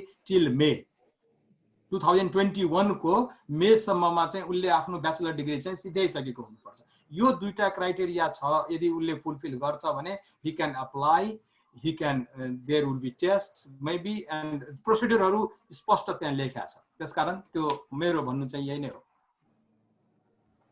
okay अब दुई तीनवटा क्वेशन त्यसमा थियो अनि in what sense we can apply IoT in educational field भन्ने चाहिँ एउटा क्वेशन यो एकदमै इन्ट्रेस्टिङ क्वेशन हो यो धेरै खास गरिकन मैले विद्यार्थीलाई पढाउँदाखेरि यो IoT इन एडुकेशनल फिल्ड भनेर मैले एउटा विद्यार्थीहरूलाई वर्कशप दिएको थिएँ उनीहरूले वर्कशप गरेका थिए and they come up with brilliant ideas actually last year I was in Germany and there were 20 German students and one team I built the 4 teams German students हरुको 5 वटा टिम मैले तयार गरेका थिए and they come up with brilliant ideas with IoT and education so yo IoT को education भन्नाले यो जस्तो हैन कि हो अफ कोर्स अहिले चाहिँ जस्तो अहिले हामीले एउटा सेटअप गरेका छौं अस्ति रमेश सरसँग नि मैले कुरा गरेका थिए के रे हामीले एउटा आफ्नै क्लासरुम चाहिँ हाइब्रिड खाले क्लासरुम किनभने यो अहिलेको जमानामा अफ कोर्स अहिले 255 जनाले विद्यार्थीले सुनिराख्नु भएको छ र मैले बोलेको सबैजनाले त्यो जस्ट फेस टु फेस सबै कुरा हामी वन टु फेसै पनि गर्न सक्छौं त्यो कुरामा कसैले ह्यान्ड ओभर गर्यो भने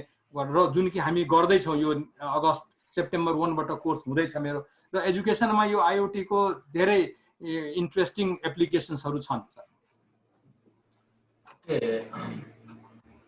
यो रिपिट भयो एउटा क्वेशन हैन एउटा क्वेशन के छ भने we use small sensors for prototyping but its scope of measurement is small so what kind of sensors are there in IoT to be used in industries yeah this is a good question actually so the thing is for that what kind of application you are planning to use for those sensors the first question is what kind of applications you try to use those sensors for example in my smart waste management system I used very 1 euro एउटा मैले 1 euro को यो ultrasonic sensor चाहिँ use गरे जसले ट्याक्क डोप्लर प्रिन्सिपलमा चाहिँ मैले टपमा राखिदिएपछि त्यसले ट्याक्क के रे बिनमा चाहिँ मान्छेले फोहोर फाल्दै गएपछि फोहोर भर्न लागेपछि एउटा सर्टेन डिस्टेन्समा चाहिँ डोप्लर प्रिन्सिपल तुरुन्तै भन्छ त्यो सिग्नल चाहिँ पठाउँछ नोटिफिकेसन अब चाहिँ भरिसक्यो सो इट डिपेन्ड्स अन त्यो कुन आईओटी सेन्सर होइन कि कुन आईओटी एप्लिकेसन को लागि चाहिँ we are using sensors that particular sensors so different यो अहिले अब टेम्परेचर सेन्सर्स मै कुरा गर्ने हो भने PT100 DST22 डिफरेंट खाले सेन्सर्सहरु छ फर एक्जाम्पल आईओटी एप्लिकेशन्सहरुको एउटा मैले कुरा भन्न अघि चाहिँ के बिर्से भन्दाखेरि आईओटी डिभाइसेसहरु मोस्टली चाहिँ लो प्रोफाइल मानिन्छ सानो low profile and they are designed for doing some specific work not for doing everything which is for example we are using now computer हामी ल्यापटप मा छौं अहिले कम्प्युटर युज गर्दै छौं यसको अर्थ यो हैन कम्प्युटर हैज धेरै क्यापेसिटी छ तर हामी सबै क्यापेसिटी चाहिँ युज गर्न सकिरहेको छ धेरै क्यापेसिटी चाहिँ हामीले त्यसका सबै पोटेन्शियल्सहरु युज गर्न सकिरहेका हुँदैनौं त्यसकारण आईओटी डिभाइसेसहरु चाहिँ के हुन्छ भन्दाखेरि भेरी स्पेसिफिकली बनाएको हुन्छ र एप्लिकेसन स्पेसिफिक हुन्छ त्यो चाहिँ अब जस्तो कुनै सपोज अब हामीले कुनै सिम्पल टेम्परेचर सेन्सर अथवा ह्युमिडिटी सेन्सर युज गर्नु पर्यो भने सिम्पल 2 रुपैयाँ को सेन्सर अथवा 2 युरो को भन्नु पर्छ इभन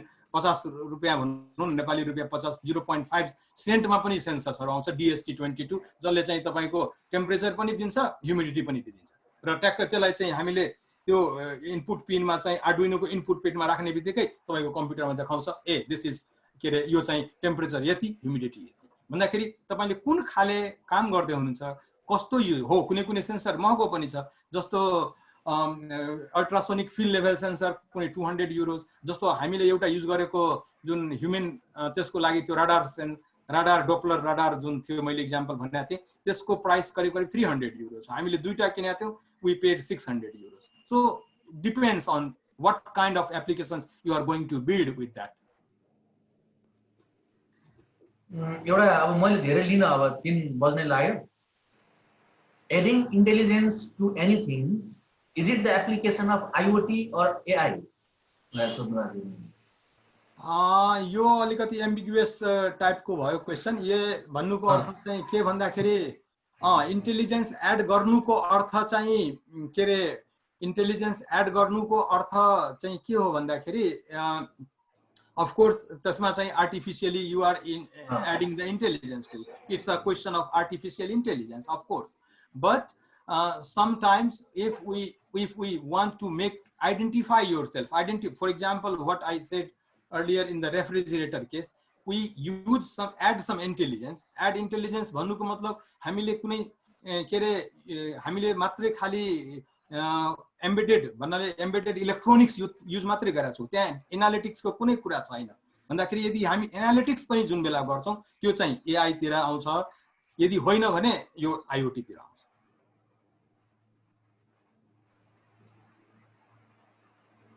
एउटा सर्टमा can you give some of the websites or anything that can be useful for starting my journey of IoT in telecommunication?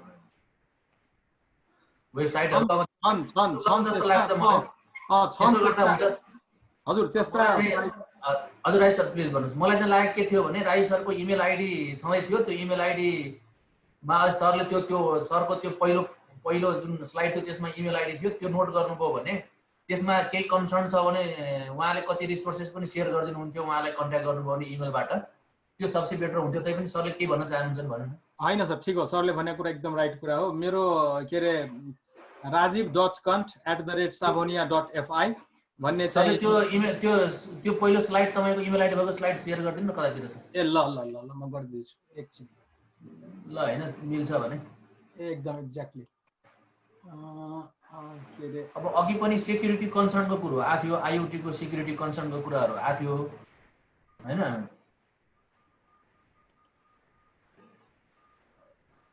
के आयो आको हो सर कि अर्कै आयो स्क्रिन? अर्कै आयो, शेयर गर्नु न।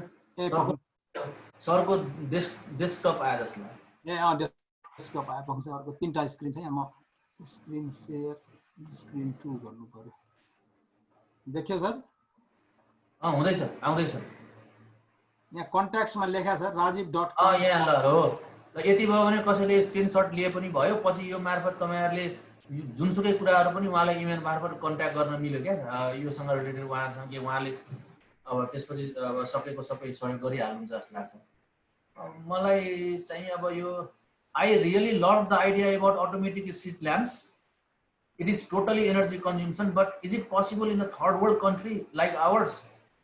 अफ कोर्स यो चाहिँ एकदमै पोसिबल छ, त्यो हाम्रो देशमा पनि पोसिबल छ यो, किनभने यसले केही गर्नुपर्ने त्यही ओपीसी भन्ने चाहिँ एउटा हुन्छ, त्यसलाई चाहिँ जोइन गर्ने हो र त्यो सर्टेन नेटवर्कसँग कनेक्ट मेस नेटवर्क हुन्छ त्यो कनेक्सन गर्ने हो। त्यो धेरै आइडियाहरू चाहिँ इनोभेटिभ आइडियाहरू छ र जुन हामीले थर्ड वर्ल्ड कन्ट्री हाम्रो कन्ट्रीमा नि गर्न सक्छौँ। खास गरिकन यो स्ट्रीट लाइटको त बिल्कुल गर्न सकिन्छ।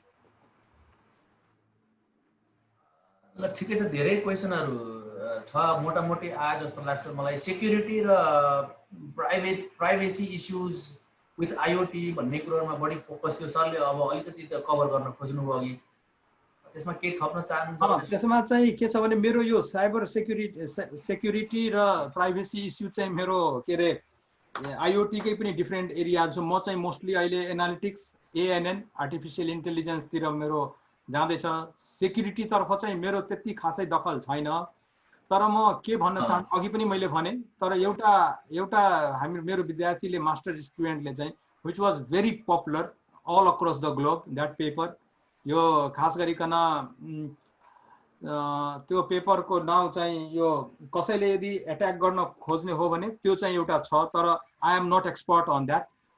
तर म एउटा कुरा के भन्न सक्छु भने यो सेक्युरिटी आईओटी को सेक्युरिटी जुन छ त्यो अहिलेको धेरै इम्पोर्टेन्ट, हरेक कुरामा आईओटी हेल्थ केयरमा मैले पनि अघि भनेको थिएँ र त्यसको रिसर्चमा यदि कोही इन्ट्रेस्टेड हुनुहुन्छ भने you are doing something great thing, I can say that, and you have opportunity to नयाँ स्किल त सिक्नु नै हुन्छ, प्लस जब मार्केट पनि त्यसको धेरै नै छ, त्यही कुरा भन्न चाहन्छु। अब धेरै जनाले अब सरको यहाँ मैले यहाँ अघि क्विक फिडब्याक कमेन्ट्स पनि दिनुस् भनेर च्याट बक्समा लेखेको थिएँ। हैन अब एउटा क्वेशन हेर्दिनु भयो हुन्थ्यो एसेट इन एक्जाम्पल अफ यहाँ छ asset an example of refrigerator and its modification that it can access the quality of good from the vendor. So is it feasible to provide those types of data to a refrigerator, as transferring the refrigerator might change the GPS location? So feeding the entire status of those items, how can it be done? कुरा बुझ्नुभयो सरले? मैले राम्रोसँग बुझिनँ sir.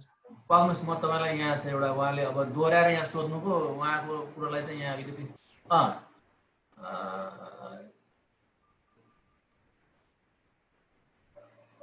के छ भने धेरै कुरो प्राइभेसी र सिक्युरिटीसँग जोडिएको कुराहरू हुन सक्छ। जस्तो अब मैले अघि भने अनुसार के रे प्राइभेसीको कुराहरू अवश्य हुन्छ। डिफरेन्ट भेन्डरहरू जस्तो मैले त्यो रेफ्रिजरेटर सपोज कनेक्ट भयो के रे एउटा र मेरो चाहिँ ब्याङ्किङ कार्ड चाहिँ अलोकेट गरिदिएको छ मेरो रेफ्रिजरेटरमा। मेरो रेफ्रिजरेटरमा सपोज बटर छैन अथवा भेजिटेबल छैन, उसले चाहिँ मसँग कन्सेन्ट लिन्छ कि म बटर चाहिँ मगाइदिँदैछु भनेर उसले चाहिँ कन्सेन्ट लियो। मैले यस भन्ने बित्तिकै उसले चाहिँ अर्डर गरिहाल्यो के अरे रेफ्रिजरेटरले। अर्को दिन बिहान चाहिँ मेरो घरको अगाडि चाहिँ त्यो राखेको हुन्छ, म आएर त्यो राख्छु भन्दाखेरि अफकोर्स त्यहाँ त्योसँग रिलेटेड कुराहरू धेरै कुराहरू छ, प्राइभेसीका, सेक्युरिटीका र यो कुराहरू धेरै कुराहरू अनसल्भ छ। मैले भने these are still unsolved and we are here, or we are the people here, or the researchers or scientists here to solve those problems, future problems. Of course there are many things are coming up in future. Rajeev sir लास्टमा तपाईको chat बक्समा एउटा question मैले राखे, हेर्नुस् त। यहाँ धेरै क्वेशनहरु आएको छ सर, करिब हैन तपाईकोमा लेटेस्ट अहिले एउटा त्यो उहाँले अलिकति दोहोऱ्याइ तेह्राइ सोध्नुभयो। Will the smart technology के भनेछ? हैन ठीक छ अब उहाँको will the smart technology add more experience? हैन मेरो के यो रेफ्रिजरेटर समेत थियो के, as said in an example of refrigerator and its modification भन्ने थियो के एउटा उहाँको कन्सर्न। ठिकै छ अब यहाँ धेरै विद्यार्थीहरुले करिब 52 वटा क्वेशन आएको छ मेरोमा। हैन 52 वटै हो। सरले यसो गरौँ न, उहाँको क्वेशनहरुलाई पछि त्यस्तो हेरेर यो च्याट बक्सको कुरा हेरेर पछि पनि रिप्लाई गरिदिन मिलिहाल्यो। तपाईले यसो म भन्छु मेरो इमेल चाहिँ लिनु भएको छ, जसले सोध्नु भएको क्वेशन कुनै स्पेसिफिक यदि क्वेशन तपाई जानकारी चाहनुहुन्छ र जुन मलाई थाहा छ of course I can share with you र शेयर गर्छु। धेरै क्वेशन्सहरु छ र मलाई इमेल गर्नुस्, म चाहिँ मेरो इमेल पाइसक्नु भयो तपाईले, युनिभर्सिटीको इमेल हो, म हेर्छु every day and I will respond you. Smart टेक्नोलोजीले चाहिँ एक्सपेन्सेसहरु थप अब मोर एक्सपेन्सेस चाहिँ एड गर्छ करेन्ट सिस्टम। त यो कुरा चाहिँ के हो भने सर, यो कुरा चाहिँ ट्रेड अफ हो। तपाईले ट्रेड अफ हो भन्नाले तपाईले बडी एडभान्टेज लिनलाई त अलिकति सुरुवातमा एक्सपेन्सिभ गरेर पनि यदि गर्नुभयो भने लेटर केस यु विल, त्यो चाहिँ एकदमै ट्रेड अफ को कुराहरू भयो। एक्सपेन्सिभ अथवा इनएक्सपेन्सिभ को कुरा चाहिँ होइन कि तपाईले बेनिफिट पाउने कुरा। यदि सो फर एक्जाम्पल कुनै चीज चाहिँ तपाईले अब राम्रो पेसमेकर आईओटी सँग रिलेटेड कुनै छ भने त्यसले तपाईको ज्यान नै बचाउँछ भने एक्सपेन्सिभ अथवा त्यो ठुलो कुरो हुँदैन, त्यसको लागि चाहिँ त्यसले मान्छेले खर्च गर्छ त्यसको लागि। त्यो therefore that is of course yo question चाहिँ विद्यार्थीहरुले मलाई यहाँ पनि सोध्या थिए। ल मैले मोरलेस अब सब धेरै क्वेशनहरु लियौं हामीले हैन। 3 बजे भनेको 3:15 बज्न पनि लाग्यो। मेरो विचारमा अब यसलाई यही नै एन्ड गरौँ जस्तो लाग्छ र मैले हामी सबै अर्गनाइजरको तर्फबाट आईट्रिपल नेपालको तर्फबाट सबै पार्टिसिपेन्ट्स लगायत यहाँ विशेष गरी Nepal research and education network र परिवार र उहाँ विशेष गरी मैले निराजन जीलाई एकदम धेरै धेरै धन्यवाद। अनि राजीव कण्ठ सरलाई त झन् धेरै धेरै धन्यवाद। उहाँ अब हामीले रिक्वेस्ट गर्ने बित्तिकै उहाँले एक्सेप्ट गरिदिएर उहाँ एभाइलेबल भइदिनु भयो। हामी चाहिँ यहाँ पार्टिसिपेन्ट्स अराउन्ड 395-400 पुगेको थियो, अहिले 217 जना छौं। च्याट बक्समा मलाई लाग्छ सबैजनाले आफ्नो इमेल आइडी र नाम राख्नु भएको छ। उहाँहरूलाई हामी अब 1 हप्ता भनेर मैले सेफ साइडमा भने 2 देखि 3 दिन भित्रमा चाहिँ हामी डिजिटल सर्टिफिकेट र त्यसपछि यो स्लाइड पनि राजीव सरको स्लाइड पनि धेरै जनाले माग्नु भएको छ। त्यो स्लाइड पनि हामी इमेलबाट तपाईहरुलाई पठाउँछौं र यो लाइभ भिडियो चाहिँ फेसबुकमै हामी अपलोड अथवा फेसबुकमै हुन्छ। धेरैजनाले चाहिँ यो म अलिक ढिला जोइन गरेँ, हामीलाई यो भिडियो के कताबाट पाइन्छ भनेर पनि सोधिराख्नु भएको भएर मैले हाम्रो फेसबुक IEEE नेपालको फेसबुक पेजमा यो भिडियो पनि त्यहाँ हामी राख्छौँ। त्यहाँबाट तपाईँहरूले पछि यो सेसन तपाईँहरूले हेर्नु भए पनि हुन्छ।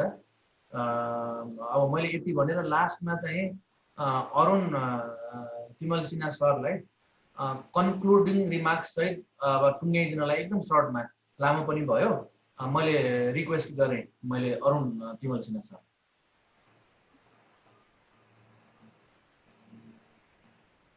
फेरि अन्तिममा पनि मलाई नै बोल्न लाउनु भयो रमेश सरले। IEEE नेपालको तर्फबाट यो आजको प्रोग्राममा अब सबभन्दा बढी धन्यवादका पात्र भनेको पार्टिसिपेन्ट नै नभएको भएदेखि हामीले जति जे ठुलो अर्गनाइज गरे पनि केही विशेष हुन्न थियो। सो त्यस कारण तपाईँहरू सबै पार्टिसिपेन्ट जसले चाहिँ इन्थुजियास्टिकली यसमा पार्टिसिपेट गर्नुभयो, तपाईँहरू सबैलाई एकदम धन्यवाद। र त्यसपछि मुख्य वक्ता नै नहुने भने फेरि प्रोग्राम हुन्न थियो। सो त्यस कारण राजीवजी एकदमै धन्यवादका पात्र। र त्यसपछि हामीलाई टेक्निकल र यसको चाहिँ अरेन्जमेन्टमा मेहनत गर्नुहुने रमेश सर लगायत हाम्रो एनरेनको साथीहरू सबैलाई फेरि धन्यवाद दिँदै र आउने दिनहरूमा पनि फ्युचरमा पनि हामी यस्तै खालका इन्ट्रेस्टिङ फर्दर प्रोग्राम गर्न आज हामीले यहाँ थोरै पाएको फिडब्याक र तपाईँहरूको जुन इन्थुजियास्टिक पार्टिसिपेसन देख्दाखेरि लाग्छ यस्ता कार्यक्रम हामीले आउने दिनमा पनि फेरि गर्नुपर्छ र गर्ने बाचासहित हामी यो आजको प्रोग्राम चाहिँ यही समाप्त गर्छौँ। धन्यवाद।